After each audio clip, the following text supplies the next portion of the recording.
Hello there, in this video I give you the 4 reasons why the War Doctor has been accepted into Doctor Who canon whilst the Timeless Child hasn't. Coming up. So my name's Tim, this is the Sao Til channel celebrating the awesomeness that is the TV show Doctor Who.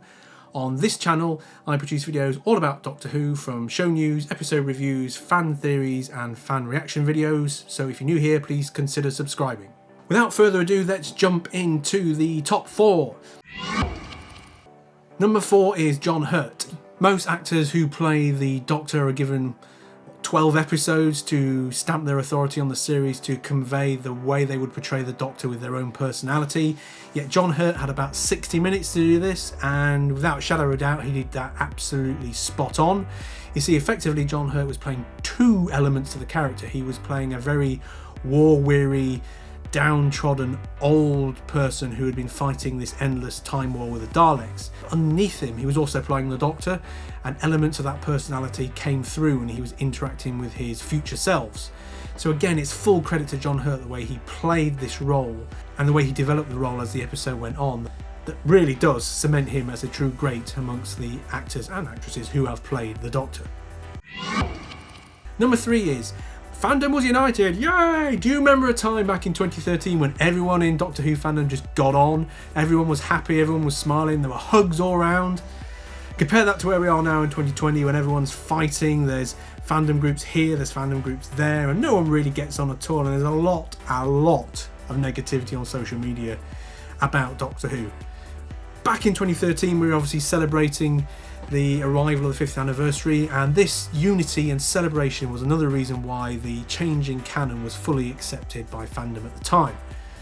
Because essentially we were celebrating the 50th anniversary of Doctor Who, we were looking for something big from Stephen Moffat for that 50th anniversary episode, and we were looking for something that would cement itself in Doctor Who canon. So when it came in the shape of the War Doctor, we accepted it because we wanted it. We were happy, we were celebrating, and we wanted that big bang episode, and we got it in the shape of the revelation about the Time War.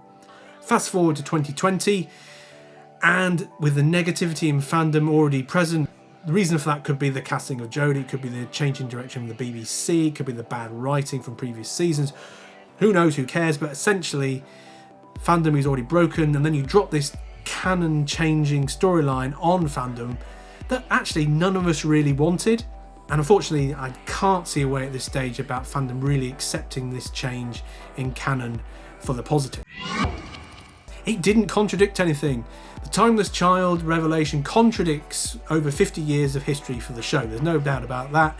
What they've done is completely change what we thought we knew about the show, and to be honest ruined a lot of classic moments of Doctor Who, because now we're thinking in the context of the Timeless Child rather than just simply the Doctor is the Doctor. Rewind to 2013 and the War Doctor really didn't contradict anything. You see, the War Doctor was introduced in a point in the Doctor's timeline that we've never seen on TV before, in the Time War. Yes, I know we've heard about the Time War being mentioned before, but we've never seen it on screen. So by introducing the canon changing War Doctor within this time frame, it makes it easy to accept because it's not contradicting anything that we didn't know already about New Who or anything that we've seen before in Classic Who. I suppose the only thing I have about continuity, so there is more thing, is the numbers. I had a big thing about the numbers, about the regeneration numbers. Of course, 9 isn't 9, is 10, 10 is 11, etc, etc, etc. But that's about the only thing I can say that changed continuity for me. Granted, they got away with it by saying the War Doctor isn't the Doctor, he's just the War Doctor. He's not taking the name of the Doctor, but really is the Doctor, the regeneration of the Doctor continue. But it's still only a little bit in the wider scheme of things when you compare it to the Timeless Child. Number 1 is that it didn't change Classic Who. Yes, as we know, the Timeless Child has completely rewritten the entirety of the Doctor Who history right the way from day 1 to where we are today, and this is one of the negative remarks I hear quite a lot, that it's changed the way we think about the show, and it's changed a lot about the performances and the episodes and the storylines we've seen already. You look at the way the War Doctor is introduced, it didn't change Classic Who at all. In a positive way is link the worlds of Classic Who and the worlds of New Who, because it links the 8th Doctor and Paul McGann to the 9th Doctor and Christopher Eccleston. I always find it difficult to understand how the Doctor and his personality that we've seen from the 8th Doctor in the TV movie and in Big Finish, I found it difficult to understand how he would fight in a war. Likewise, the Christopher Eccleston's ninth Doctor was quite damaged, and I couldn't really see him fighting in a war as well. So again, this concept is now explained. We have another Doctor fighting in the war, and he links the two eras and the two worlds and the two Doctors together. It only actually changed Classic Who in a small way, and that's for a positive reason. You see, it gave a nice, true ending to the 8th Doctor's tenure. By allowing us to see the 8th Doctor's regeneration on screen, it gave a bit of closure to an era that we really wished we'd seen on TV. Granted, Paul McGann's done an amazing job on audio, but it would have been really nice to see him get a full TV series, which he really, really deserves. So by getting that closure on that side, it links very well into the War Doctor and through into New Who.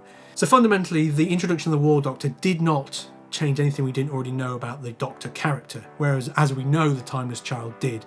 The introduction of the War Doctor simply built on what we already knew, and actually it complemented the Doctor character and the history of the show in more ways than one. Whereas the Timeless Child concept has potentially changed what we know about the show. I can understand why the BBC may have done it to try and future-proof it for the future with new ideas and new concepts, but I think they've had a lack of understanding about the history of the show, the love and affection there are for all the different characters we've had in the role of the Doctor, and of the established canon, the established lore of Doctor Who. And I think fundamentally that is one of the biggest reasons why the Timeless Child idea has failed to deliver. Right, there we go. There are my top 4 reasons why the War Doctor has been accepted into Doctor Who canon and why the Timeless Child hasn't. What do you think? Is there anything I've missed from that top 4? Stick it in the comments below and let me know. Also, if you've got any ideas for future videos about anything to do with Doctor Who, stick that in the comments as well. If you haven't already done so, give the video a like if you really appreciate it. Sao Til I is all about celebrating the awesomeness that is the TV show Doctor Who. I'll be back with some more Doctor Who related videos soon. Until then, cheerio for now. Bye bye.